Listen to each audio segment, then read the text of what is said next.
আমরা কি আজ সত্যিই ন্যায়ের পাশে দাঁড়াই, নাকি সুবিধা ও স্বার্থের জন্য চোখ বন্ধ রাখি?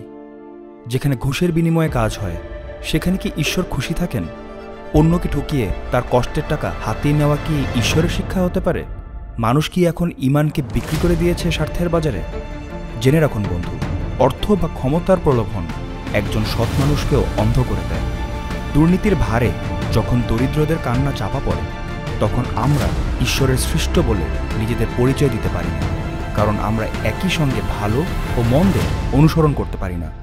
দুর্নীতিতে করা রোজগার পরিবারের কাউকে না কাউকে মাসুল দিতেই হয়।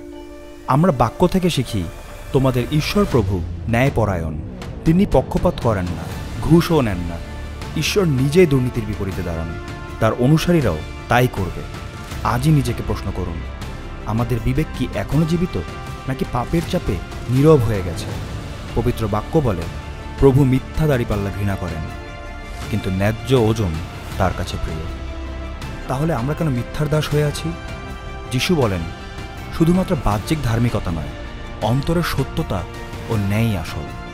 তিনি আমাদের শেখান ন্যায় ও প্রেম দিয়ে অন্যায় ভাঙতে আর নতুন হৃদয়ে সত্যের আলো জ্বালাতে।